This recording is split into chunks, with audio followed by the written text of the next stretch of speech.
at 9 a.m.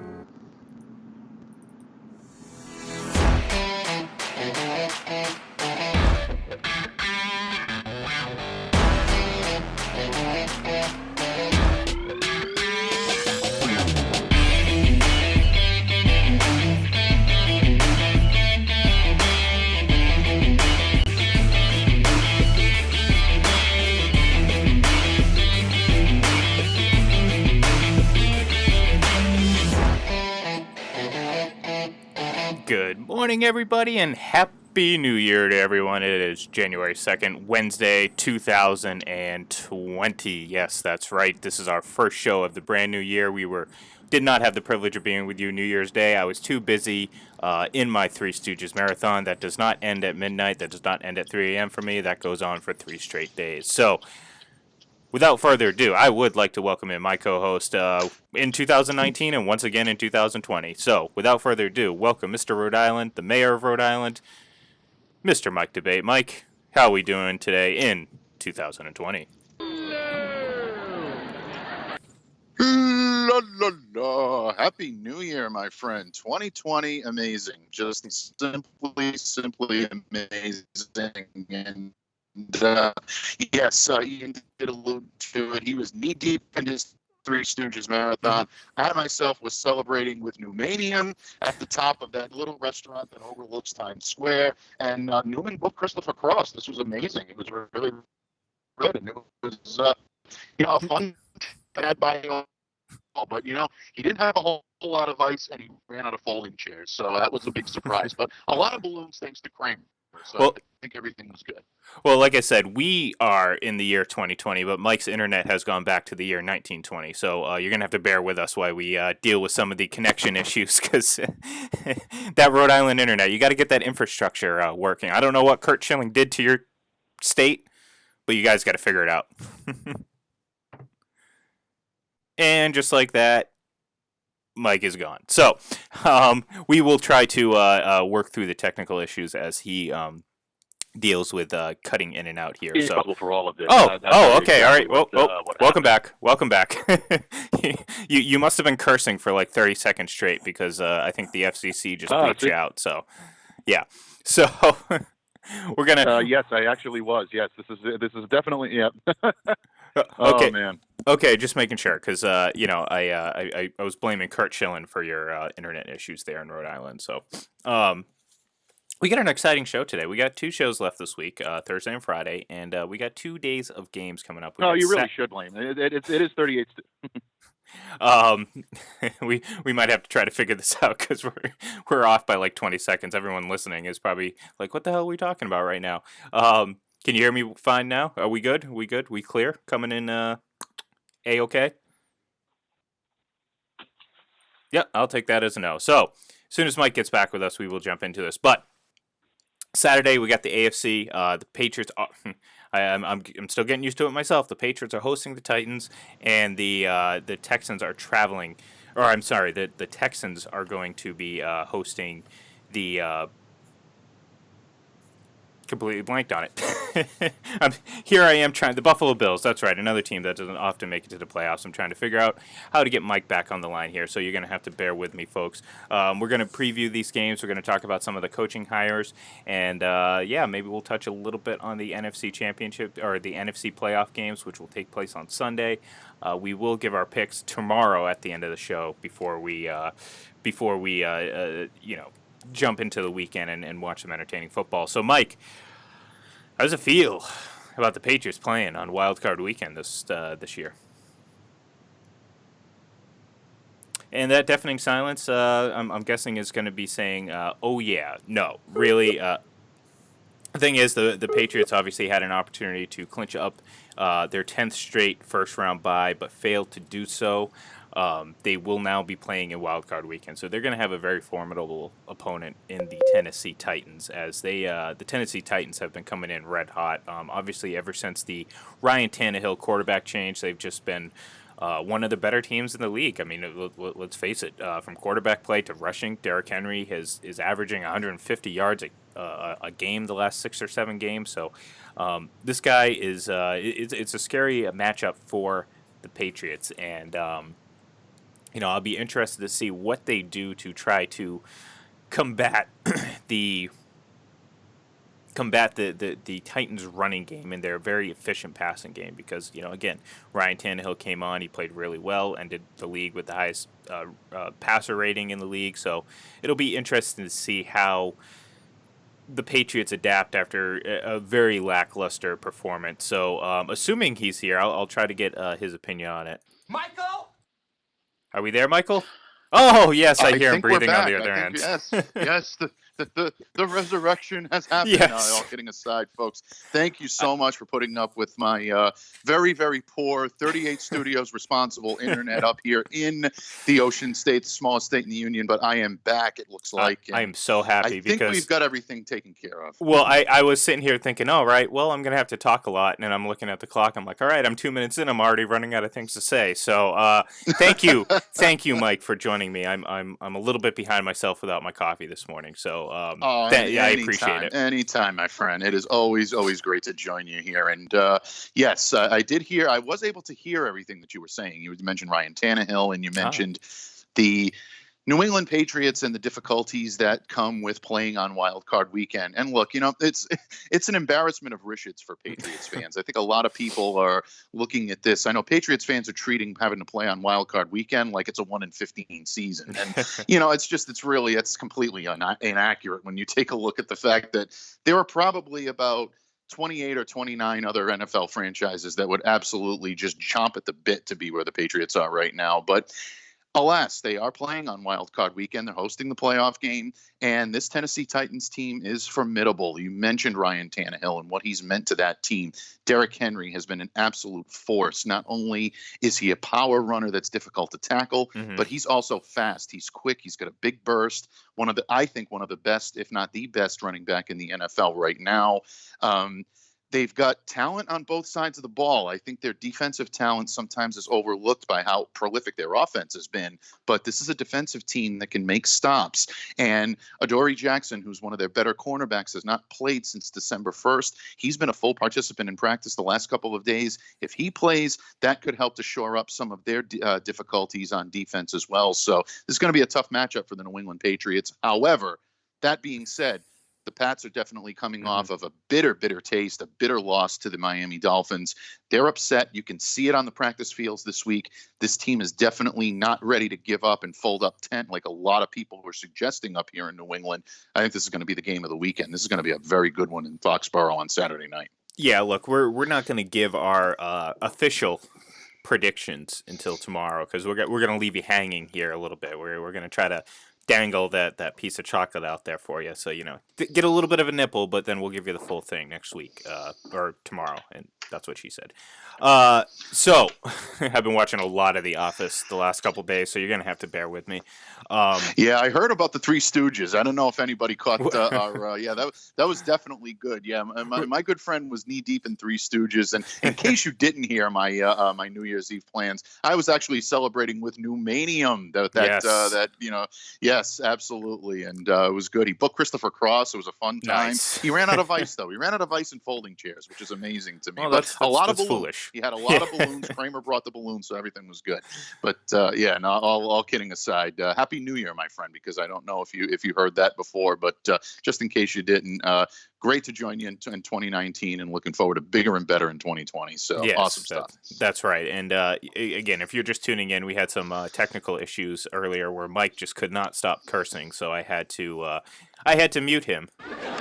Yes. He gets a little out of control sometimes. Mike. I got to settle him down. I'm the level-headed one in this group. There we go. See, it happened again. I'm all about this New Year. Yep. I'm all about this New Year, new me type thing. Yeah. Yeah. There you go. New year, new old internet. Actually, because the same. Yeah. Old New issues. Year, old internet. Yeah. Same stuff when it comes to that crappy connection. But all is well. All seems to be going well a little bit here. So. No. We will certainly power through this. Yeah. So we're going to talk a lot about the AFC games today. Tomorrow we're going to focus on the NFC games on Sunday, and then of course we will give our picks. Real quick, I do want to talk about it was made official, the hiring of Ron Rivera in Washington, and then he brought on Jack Del Rio to be his defensive coordinator. And someone I commented when this was made official that I thought this was a really, really good hire for Washington. Actually, it was a fantastic hire, and someone asked why, because, well, a lot of reasons, and they weren't asking in a snarky, sarcastic way. They were legitimately asking me why I thought this was a good hire, and my reasoning was this Washington Redskins team is in dire, desperate need of a makeover in their culture and in their locker room and in their construction of how their team runs. And what Ron Rivera may lack in X's and O's, I don't think we're gonna sit here and say he's the best X's and O's schemer out there ever. He's one of the better ones, but at the same time, he doesn't. Maybe he doesn't hit the same highs as, say, a Belichick or whoever. I mean, not who does.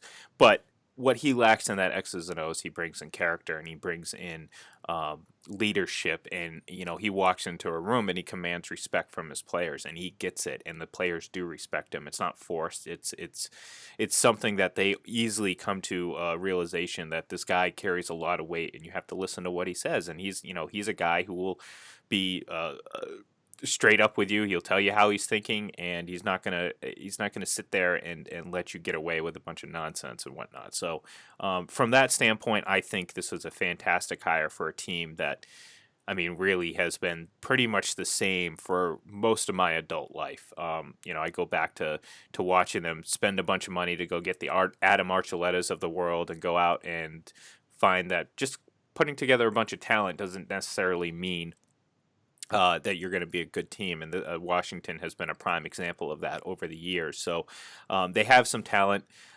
You add Jack Del Rio. Here's the thing: you put a bunch of really good assistants around Ron Rivera, and you're talking about an all-star coaching staff. And he's got it started right with Jack Del Rio, who obviously they already have Montez Sweat, and you have the opportunity to go out and draft a guy like Chase Young. All of a sudden, you have a very good defensive line, a collection of talent to work with that should be enticing to any defensive coach. So hats off to Washington. Hopefully this translates for them, seeing their team win some games, because there's some fan bases out there that are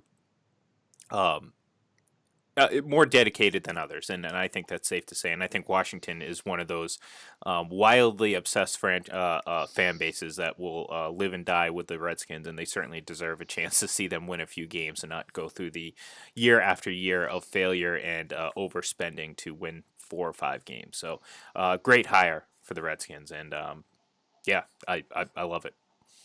Yeah, I mean, for the Redskins, I don't understand how anybody wouldn't think this is a great hire. I think his ability to come in and command respect right off the bat automatically is something that I don't think that franchise has had in quite a while. And look, I like Jay Gruden, and I'm not necessarily looking at him and saying, oh, well, he's terrible, he was awful, he had to go. And I don't think he was the right fit for this team. I don't necessarily know if he's at the head coaching level, that team needed to be able to succeed. So I just think it was a poor fit.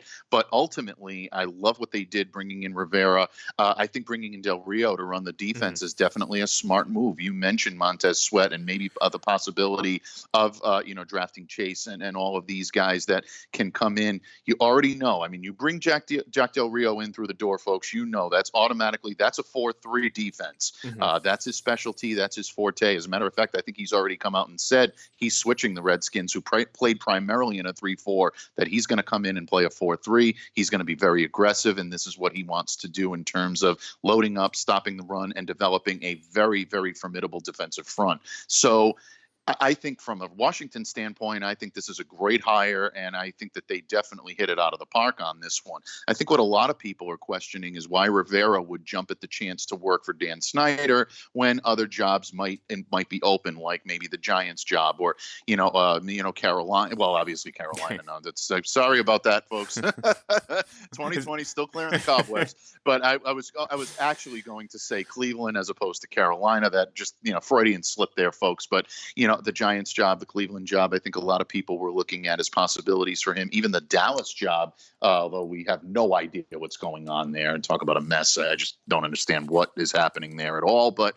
in any case, Rivera coming into Washington is definitely a good move for Washington. I think it's going to end up being a good fit for Rivera. I think he commands the type of respect that I think Dan Snyder will be able to give him, and I don't think we've seen that in Washington for quite a while. Maybe not since Mike Shanahan, had the reins there. So interesting, all the way around. But I think if you're a fan of the Washington Redskins, this was a great hire, and this is going to bring that team back to, I believe, where it needs to be. And right now, let's face it, the NFC East is pretty open. The Philadelphia Eagles will continue to be a force. I still think the Giants are a couple of years away from strong contention in that division. Dallas is always a toss-up. You never know how they're going to shake out. So Washington, if they can compile and put together a strong team here within a year or two, that team could be ready to make some noise in the NFC East. Yeah, and it's all about building for the future, and the only way that the Redskins were going to actually move into the future was to start from the top, and you get rid of Bruce Allen, you get rid of Jay Gruden, obviously, earlier this year, and now you bring in a guy who has, he hasn't won a head coach as a Super Bowl, or he hasn't won a Super Bowl as a head coach. It's wow. Contagious, buddy. Yeah, don't worry about it. Just go with it. It's like I knew what I was saying as I was saying it, but I just couldn't stop myself, so I went with it. So he hasn't obviously won a Super Bowl, but he brings that, and I say it a lot on the show, cachet. He brings that credibility that you need when you're trying to address these players, especially a group of players that, look, there's talent on this roster. There's talent within that locker room. You just have to try to find it. You got a young quarterback, you got a veteran we're not quite sure where Alex Smith is in his recovery from injury. But, I'm sure we're going to get more information over the offseason, and we'll kind of figure out how that situation ultimately plays out, whether he's with the Skins or not. That's another player that's going to be on the roster. Again, we already mentioned the defense. This is the best step you can take after a very underwhelming decade, to say the least. So you mentioned, since we're in the NFC East, you mentioned Jason Garrett, and This whole situation has become even more peculiar to me because I thought it was it was just a matter of time before that was it, he was gone. But the Cowboys seem to be treading water right now when it comes to Jason Garrett, because they've had multiple meetings with him, they've had discussions about him, but there still hasn't been a move. And this really, the whole time I'm thinking about this, I'm thinking about Office Space, because when the Bobs come in to move and inform that Milton was fired, but the glitch is that he still gets a paycheck, I kind of feel like this is the same situation where Jason Garrett must have been fired like years ago, but for some reason a glitch in payroll still gets him a paycheck every week. So maybe the Bobs are going to come in and fix that glitch, and Jason Garrett won't get a paycheck, and it'll just, kind of work itself out naturally, as they say. That's kind of how I feel with this situation, because if you were going to move on from him, you move on from him. You don't wait a week or two. I mean, it's pretty obvious that they need a new voice at the top. And, I'm reading something right now, or at least seeing a headline pop up, that maybe the Cowboys are looking for another role for him within the organization. And again, I don't know. As long as it's not the head football coach, and this isn't trying to knock his character or him as a person, it's just this clearly hasn't worked for him in the Cowboys. It's time for the Cowboys to move on if they really are looking to make it past the regular season. I'm not even talking about playoff game number one. I'm talking about getting into the postseason first. You're not going to do that with Jason Garrett, or at least sustain much success with him, because we've seen it for 9 years. 9 seasons, 6 times out of the playoffs. That's not good. So, I'm curious. I don't know. Maybe I'm reading too much into this, but my gut's telling me ultimately he's going to end up being back for a year now. And I was almost certain last week that he was gone. And just the way things are starting to play out, I feel like he's going to be back. And that's going to be a bad thing for Cowboys fans. Yeah, I believe it. I'm right there with you. First of all, I love the Office Space analogy. I think that's brilliant. And I really think it's actually probably more poignant than people realize. I think that might have some legs.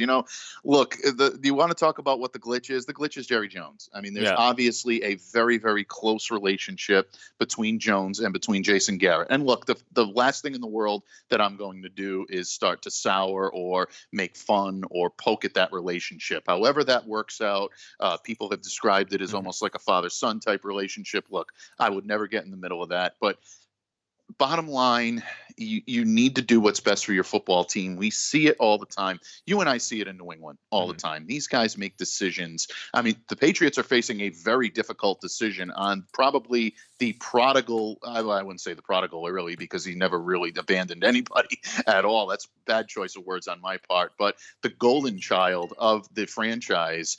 And they're going to make a cold decision, whether it be, the best decision for them or the best decision for anybody else. That's a decision they have to make. And the New England Patriots consistently do this. You see teams make the right decision to move the football team forward.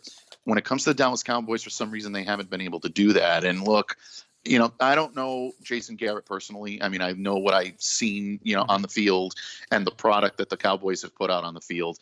And I just don't see how this team can benefit from another year of his leadership. I think we saw the team quit on him this year.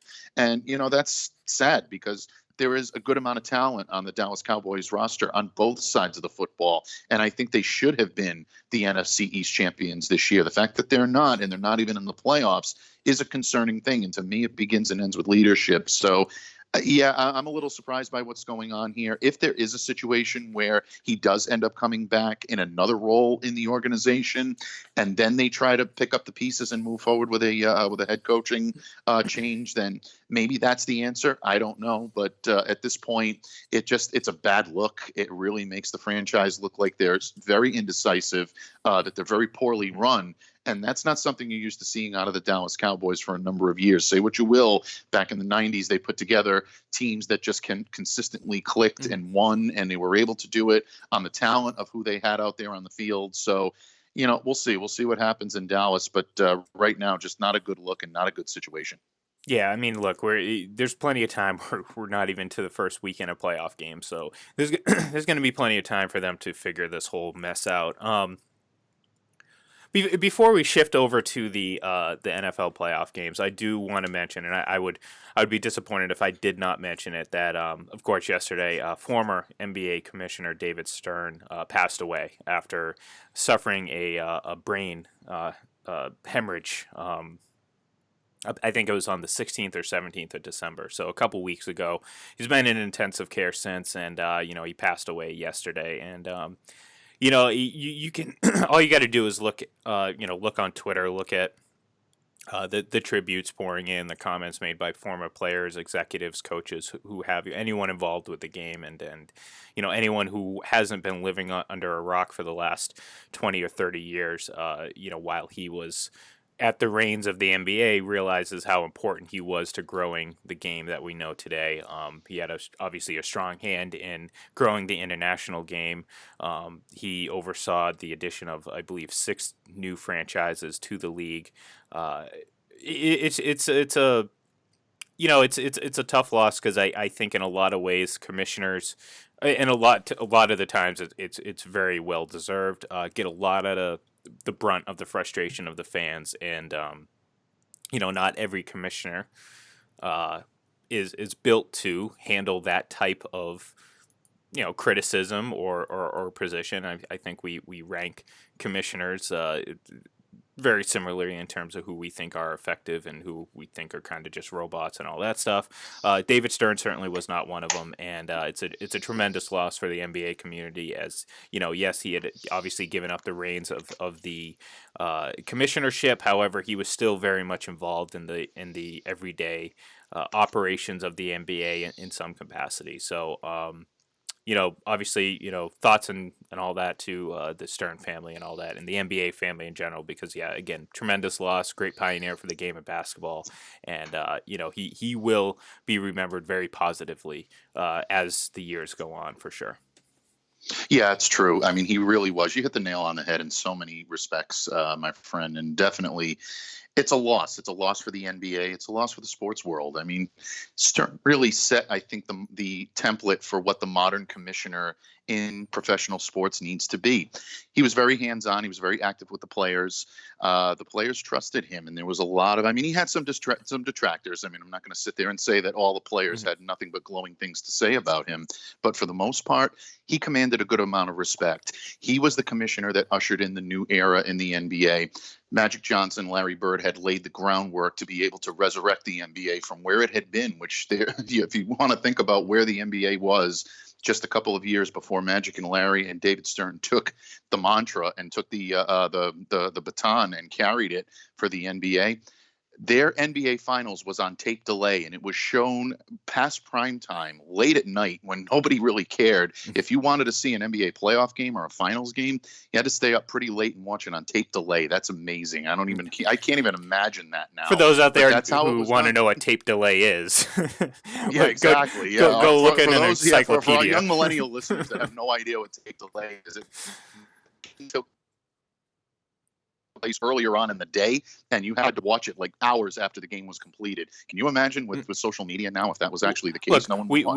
we get things that are taped that are still broadcast live through social media. So there's, you know what I mean? So there's still no such thing as tape delay because you're always going to get something out of it. So that's incredible. That's amazing. It really is. It really and truly is incredible. And when you talked about how he oversaw the growth of the NBA internationally. One of the first commissioners to do that in any professional sport was to utilize the foreign market and make sure to market that professional sport in the United States to foreign countries. And it's become so popular. The NBA is a phenomenon in Europe, in Italy particularly. I can tell you from personal experience, having been there, the NBA is big. It's king. I mean, there really is. It's almost as big as calcio or soccer over there, and it really is just an amazing thing. So it's a loss. Condolences definitely go out to his family, his close friends, people that loved him, will miss him.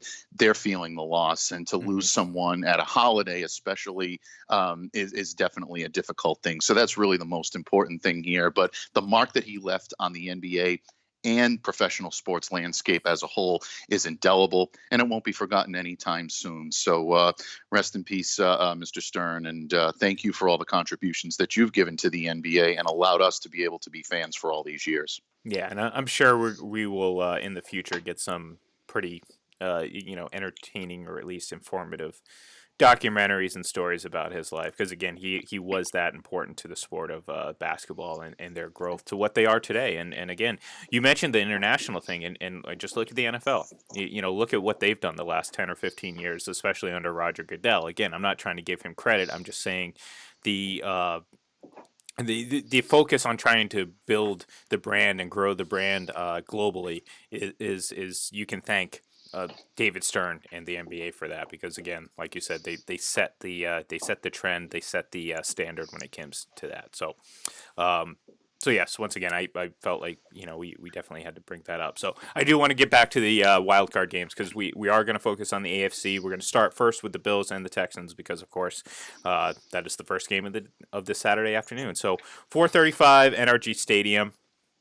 The AFC South Houston Texans are hosting the Buffalo Bills, number 4 seed, and the number 5 seed. So right off the bat, the Houston Texans are welcoming back J.J. Watt. That's right. He has done his obligatory number of tire flips, and he is back after it seems like the same story every year with him. He tears a pectoral muscle, he tears a quad, or he tears a shoulder or an elbow or something like that in the middle of the season, and you wonder if he can get back. Well, he's going to be back this week, and that's going to be a huge boost to a Texans defense that just, they've been good at times, but this team in general, I still don't, despite them beating the Patriots, I still don't buy them as a serious playoff threat or serious Super Bowl threat. Adding J.J. Watt to that defense, even if he's at 75%, can only help. So that's a big get for the Texans, who, again, are going up against a team that runs the ball well, but can be very limited in their passing game. So you apply a lot of pressure to Josh Allen, and maybe he's going to make a mistake or two, and that's going to be enough for the Texans to win this game. So, I'd be excited if I was a Texans fan. That's absolutely correct, and that's a very good point. And if there is a blueprint right now out there too, and I hate that term, but I'm going to use it again, folks. But if there is a blueprint out there that is the kryptonite of Josh Allen, it's definitely the blitz. We saw it against the New England Patriots. He has difficulty picking it up. He has difficulty, passing against it. He's mobile, and if he can get mobile and get free, that's his key to be able to do it. But if you contain him within the pocket and he sees that blitz coming, chances are the pass that he throws has a chance of being, I don't want to always say intercepted, but there's a chance that it's not going to be completed, I guess maybe is the most diplomatic way for me to put it. So if Watt is able to provide the type of pressure that he's capable of providing and add a lot to that Texans pass rush, that's a big move in their favor. And that all of a sudden tips the scales a little bit, maybe, more so than a couple of weeks ago. If you were looking at this and had no idea if JJ was going to be back for this game, that's definitely a big concern for the Buffalo Bills. And it's a big addition for the Houston Texans. Now, you mentioned that he's probably not at 100%. And I don't think there's anybody that expects him to be. 75 is probably, I think, a good estimate in terms of where you're going to see him. But sometimes just the presence of a player like that can disrupt game plans, and it can disrupt their focus. So it's definitely a good thing for the Houston Texans to have him back, if for no other reason, just the leadership factor and the presence factor that he's going to provide is definitely going to help Houston in this game.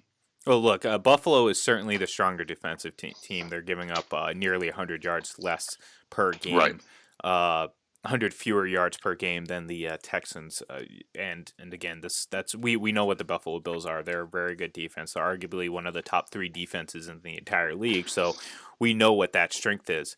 The Texans, their problem is they don't get a lot of turnovers relative to what they give up.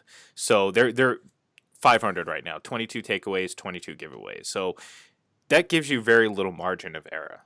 When you're a team, especially in the playoffs, like generally, the better teams are going to have a positive turnover differential. You can't sustain success when you're hovering around even or negative in that sense. So, this is going to help. It's going to have a trickle down effect. It's going to be able to change what the Bills plan on doing, because you can't just attack with Devin Singletary or Frank Gore and then rely, JJ Watt's going to be there. If he's only 75%, I'll take those odds with him being in the lineup.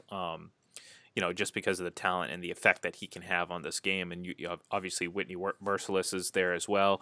Now all of a sudden you're looking, okay, well, all season we were kind of looking at Texans and saying, okay, well, J.J. Watt's out and you don't have Jadeveon Clowney anymore to offset that. So who are they? Well, they're a mediocre defense with a good to sometimes great offense. And that's essentially what they are, and that's why they're 10-6 and winning the AFC South and in the position that they are in. So now all of a sudden you do add J.J. Watt to that mix, and it gives them a little bit more of an edge. So I do, again, we're not going to give away our picks. We may hint towards who we're going to select, and I'm pretty sure you could probably guess, especially next game. We'll see. Maybe we'll throw a curveball at you for the second AFC playoff game, but the last time these two teams met, October 14th, 2018, Bills lost to the Texans 20-13. Obviously, the Texans were a playoff team that year. The Bills were not.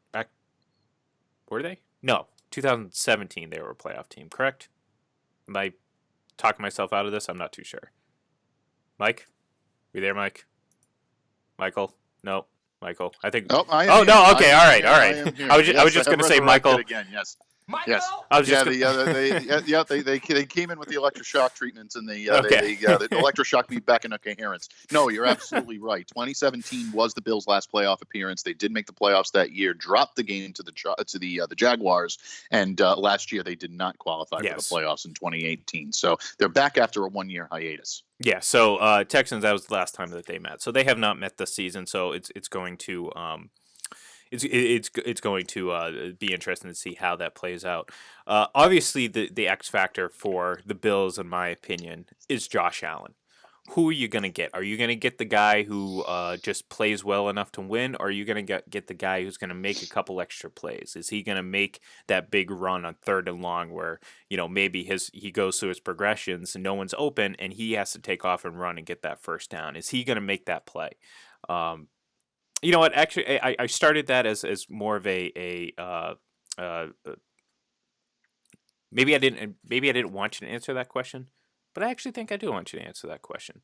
Can Josh Allen be that X factor? Or do you agree that he is the biggest X factor for the Bills? Because again, I think I know what we're going to get out of this defense. I know what we're going to get out of this running game. But what are we going to get out of the quarterback position? Is Josh Allen going to be able to put this team on his back? And no, I don't mean throw the ball 45 times, complete 70% of your passes and all that. I'm talking about, can he make that big play on 3rd and long? Can he make that big play when the game's tight? So, Mike, do you believe in Josh Allen to be able to do this? Because to me, I think that's the biggest difference in this game. I think the Texans are...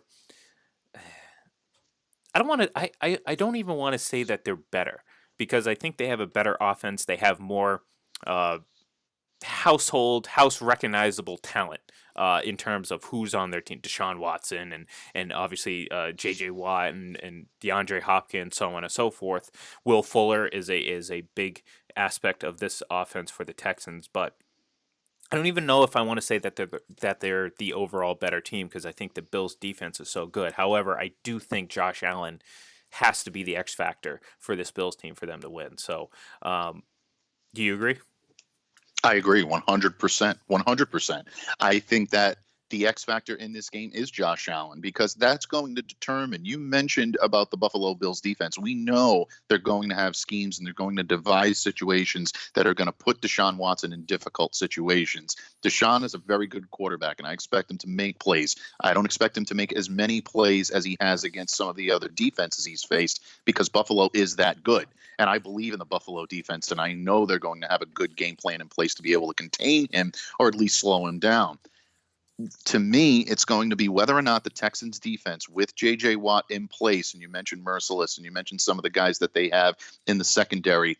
They've been erratic lately, but with Watt in place, all of a sudden it solidifies everything. We bring things back to the New England Patriots an awful lot, but I liken his presence a lot to a Dante Hightower in the New England Patriots defense. He is the key cog back there, and the guy that is in the linebacker position that can dictate where the safeties need to be, where the defensive back should be. He's able to communicate with the front seven. It gives him the opportunity. Watt has a very similar presence in this Texans defense. And Romeo Crennel is a guy that's not afraid to dial it up and blitz the quarterback. You're going to see him do that. It's got to be whether or not Josh Allen is capable of handling that. Again, I made the comment earlier about I didn't know if he was up to be able to handle the challenge of a consistent and a very formidable blitz. The Patriots did it to him, and he had difficulty with it. So I think that right now is the game plan that the Texans are going to employ.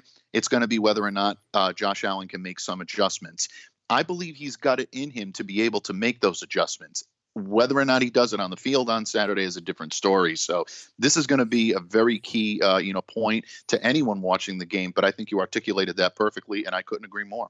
Look, for the Bills, defensively, obviously that's their game. They're going to have to lean on that defense for the bulk of this game, but they will need to play offensively, maybe one or two throughout this game to be able to advance. Now, it's obviously DeAndre Hopkins. You can argue he is one of the best receivers in the league, but the peculiar.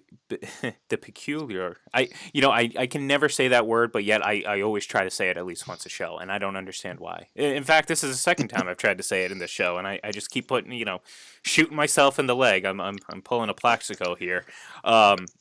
But, as crazy as it sounds, the biggest impact receiver on this team may be Will Fuller. And I'm not talking about from a talent standpoint. I'm talking about impact on this offense, because his ability to open up the rest of the field, and there's some pretty interesting splits that I wish I had in front of me, and I'm kicking myself because I had him at one point. I just, it would be pointless for me to try to stall and try to find him right now, because I just won't be able to. But When Will Fuller's on the field, the Texans' offense is a vastly different unit, and that's not saying that's not trying to diminish anything that DeAndre Hopkins does. He obviously has a large hand in that. However, with Will Fuller being able to do some of the things that he does in terms of clearing out the middle of the field and taking defenders with him with his blazing speed. Deshaun Watson's a much better quarterback when that happens. When he's not on the field, you can see a pretty significant drop off in terms of production and efficiency. So, Will Fuller, that's a big under the radar, in my opinion, X factor for the Texans, and certainly a guy that the Bills really have to pay a lot of attention to, not just DeAndre Hopkins, because again, this team has a lot of talent. I mean, we haven't even mentioned Kenny Stills yet, who, yeah, he's not, he's not a number one receiver on every team, but he's a damn good third receiver on any team, or arguably a second receiver. So this Texans offense is ripe with talent and littered with talent across the board. And Will Fuller might be the biggest X factor, as crazy as it sounds. Not Deshaun Watson, not DeAndre Hopkins, but Will Fuller. So I'll be interested to see how the Bills play that, because we know they have Tre'Davious White. Arguably one of the best corners in the league. I mean, you can sit there and say like maybe him and Stephon Gilmore and one other guy are in that mix as being some of the best at that position. So they have a good guy in that, but you would assume unless they take a page out of the Belichick book and put cornerback number 2 and safety help over the top for DeAndre Hopkins, and then put Tre'Davious White on someone by himself. We'll see, but.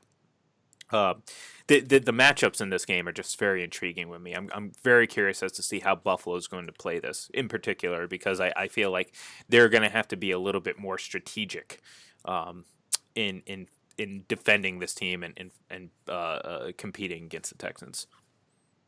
I completely agree. Again, I mean, the thing about Buffalo's defense that is such a strength is their secondary. Very much like the Patriots, they employ great corners and great safeties, and they're able to work together as a unit. Their safeties are capable of playing physical football, almost like a linebacker type position. Their linebackers are versatile. So when the Bills try to show the blitz like the Patriots like to, they can drop a linebacker back into coverage and almost have him become a 6th defensive back or a 5th defensive back if they're going to go with a nickel or a greater package. These are types of things that I really enjoy watching when I watch the Buffalo Bills play football. The only time I don't enjoy it is when they're playing the New England Patriots. But at the same time, this is going to be a very intriguing. I think you're absolutely right. This is an intriguing game for matchups, and I think it's going to be interesting to see. Do they move Poyer and keep him, on some of the more prolific pass catching threats, or do they drop a guy like Micah Hyde into coverage and make him cover a tight end?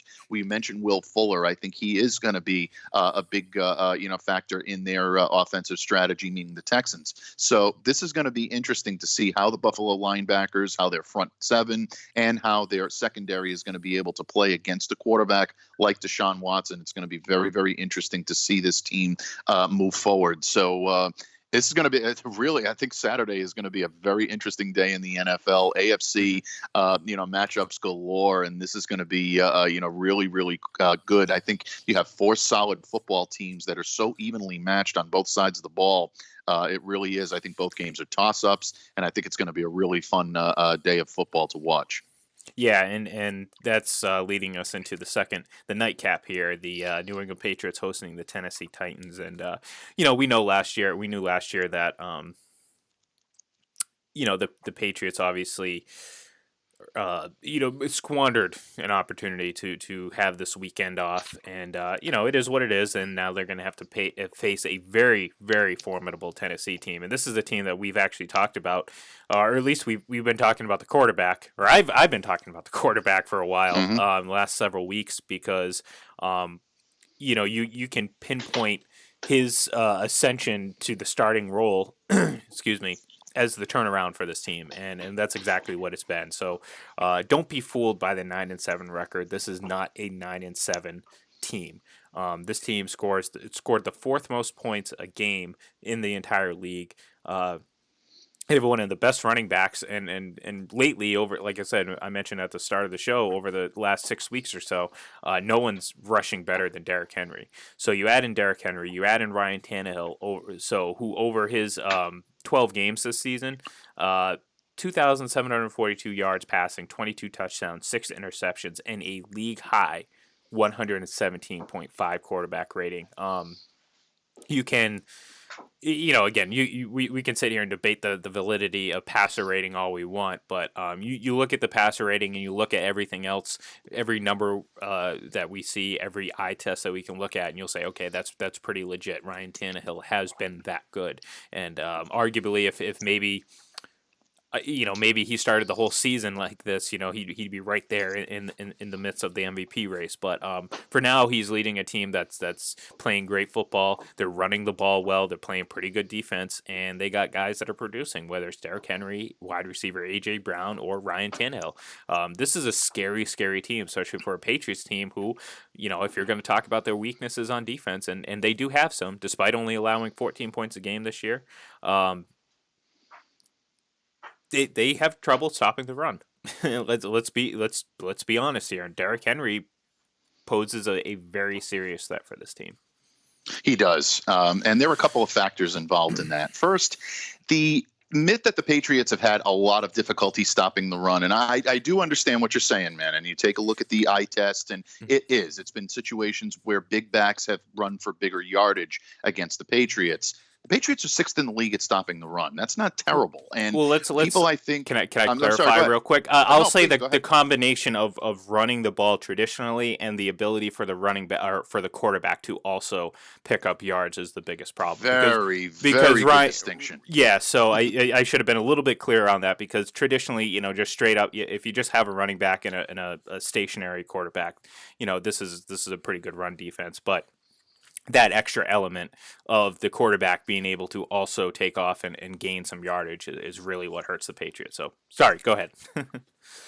No. That was perfect. So well said. The dynamite drop in, Monty. No, seriously. That was a great distinction to make, and it really is. It absolutely hits the point like you can't imagine. This Patriots team, where they struggle is with a mobile quarterback that can extend the run game, a passing game that almost masks and masquerades, I guess is the best way to put it, as a running game itself. And the Titans are very, very good at doing that. Look, Derrick Henry is probably the best, if not one of the best backs in the league. And I said that earlier on in the broadcast. He's very difficult to take down. He anchors himself well, and he is a big, rumbling type, tough back that can get yardage, go through the middle. He's also the type of runner that can make cuts, and he's very difficult at being able to get because he does have elusive speed for a back of his size. This is a very tough matchup for the New England Patriots. Couple that in with the weather forecast on Saturday night, which shows heavy rain in New England. This is difficult. We saw the Patriots take on a team in the Cleveland Browns in the same stadium, in the same type of weather conditions, and it was very difficult for them to get traction and be able to take down a runner like Nick Chubb, who is very similar to Derrick Henry. Derrick Henry, I think, is more prolific. I think Chubb is still kind of coming into his own. Not to say that he's not a good runner. Please don't misconstrue that. Chubb is one of the better runners in the league, but if you're going on the balance sheet right now, I have to give it to Henry based on his experience. But this is a problematic matchup for the New England Patriots. What they need to do is they need Danny Shelton to be the anchor in the defensive front that he's been all season long. He has to play solid at nose tackle. He's going to have to take on a couple of different offensive linemen at times and be able to clear the way so that way they're not opening up seams for Derrick Henry. Lawrence Guy has to be right on it right from the get-go. He has been phenomenal lately. Lawrence Guy's been very good at stopping the run. He's been very good at reading offensive plays, and he's been a big factor. Going to need a big game from Adam Butler. Yep. And they're also going to need a big game from a linebacker like Landon Roberts, and maybe even guys like John Simon in the defensive edge position, sort of playing that pseudo type defensive end linebacker to come in and be able to put pressure and stuff the run, because the Patriots are going to stack the box. There's no question about it. What the Titans are going to do to counteract that is be able to try to run around. They're going to try to hit right routes and left routes and be able to confuse the Patriots front seven. The Patriots stack the box. They have a decent chance of being able to stop Henry in his tracks. They're going to have to do a lot of what we saw them do going back to way back in 2000 when they chipped Marshall Faulk at the line of scrimmage. They have to disrupt his timing. Mike. I'm sorry. Yep. They had the tape of the walkthrough. That's why they did it. Oh, that's right. I keep forgetting. Obviously. I keep forgetting. And oh man, you know what? That's a whole kettle. Yeah, you know what? Open right now. I probably should have opened that can of worms. I would say we'd bring up the asterisk book, but you know what? No. I keep it in my bathroom for personal reasons, and it's not because I'm reading it in there, folks. So let's just put it that way. I refuse to give that person publicity. I won't. I mean, you've already mentioned the name of the book, but I won't elaborate any further to the details because I think I'm not even going to get into it. I don't want to give the person publicity. But if you're curious, just check out my Twitter feed. One word, Cottonelle. Okay, let's move on. If you really want to know, if you really want to, figure out what I'm talking about, just head over to at IGLEN31 on Twitter and check out my more recent interactions over the last 24 hours or so, and you'll know exactly what I'm talking about. My friend is a patient and good man, let me tell you. I try. I convince myself that it's humorous to me, and I don't know. Sometimes I sit back and I'm like, what the hell am I doing? So, but either way, I don't want to give that person any sort of publicity on this show because of course we reach the millions and millions of yes of the fans out there, and we don't, I don't want I mean, not that anyone would actually buy the book, because let's be real here. I'm gonna stop. I'll stop because we're running out of time. I don't want to dive into this. I did mention earlier that we were going to give our picks for these games in addition to previewing the NFC slate of games on Sunday tomorrow. So you're just going to have to hang tight. We're going to give you our predictions. We're also going to jump in a little bit more on these two games tomorrow. We're going to focus a lot more on the NFC, but we do want there are a few things that I do want to touch on in addition to what we've already talked about today. But we did have some other things on the list to get through, so we didn't quite have enough time. So we will do that tomorrow. So tomorrow morning we will be back at 8 a.m. It is Friday. It'll be January the 3rd, and we will preview both the AFC, NFC, and give our picks. So Mike, this is exciting. It's playoff football. In just a few weeks, the Super Bowl will be here, and then we're going to hit that dangerous time of the year where there's no football for like 5 months, and I hope you're prepared. Oh, I am prepared. We'll talk a lot of 24, a lot of Seinfeld. Yes. No, I know there are a lot of sports: baseball, basketball, hockey.